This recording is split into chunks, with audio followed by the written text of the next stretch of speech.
In the pointing experiment, we begin by directing our attention outwards, observing that everything we see has shape and colour. Everything is a thing.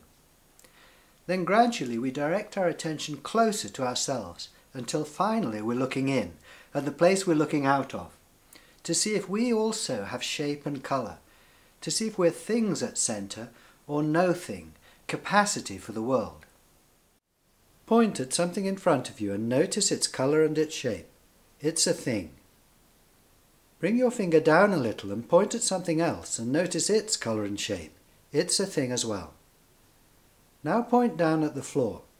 I can see shades and patterns there in the carpet. Now point at your foot and notice its colour and shape. It's a thing as well. Bring your finger up your body and point at your knee. You can see the colour and shape of your knee, another thing.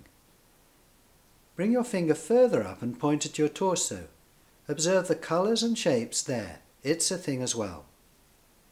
Now bring your finger out in front of you and point back at the place where others see your face, the place you're looking out of. What do you see here? Do you see your face? Do you see your eyes, your cheeks, your mouth? Do you see any colours or shapes here?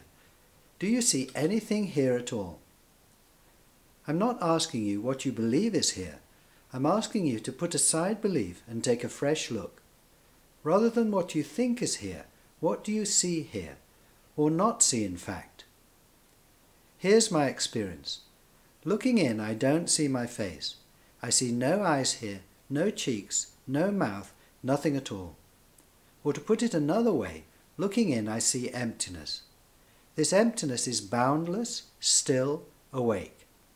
I'm now seeing what I am at centre, what I am from my own point of view, what I am privately.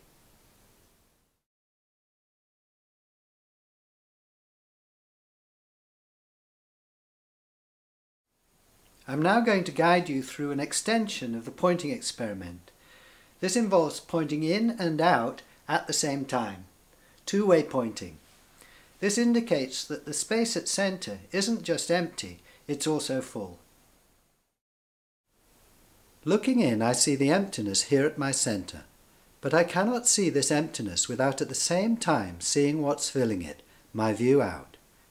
This emptiness is now filled with my hands, the room beyond, and with various sensations, sounds, thoughts and so on. I find no boundary between the space here and the world there. My faceless consciousness merges with and becomes the world. Privately, I am the world.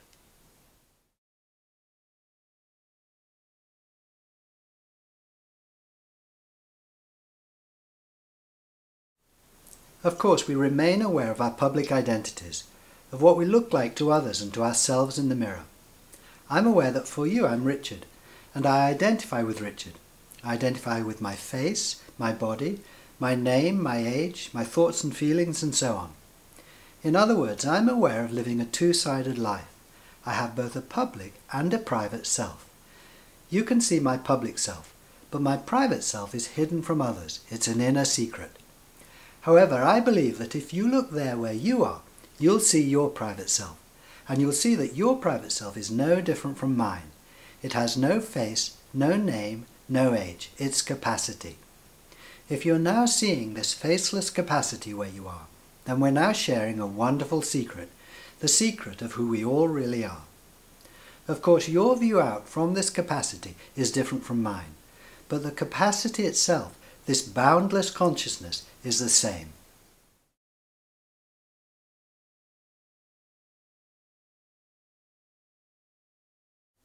Seeing that privately your space for the world is a different view of yourself from the normal view, the view of yourself from outside, the view of yourself as a person.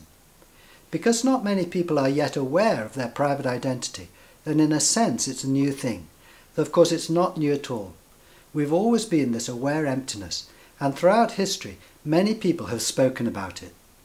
But if you haven't been aware of it, and then you come across it, it's normal to question whether or not this view is valid and true. For example, I can't see my face here, but I can see it in the mirror. Doesn't that prove that I have a face, that I'm not capacity at centre, I'm a person? There are also other questions that come up. Alongside questions about whether or not this view is valid and true are questions about its usefulness.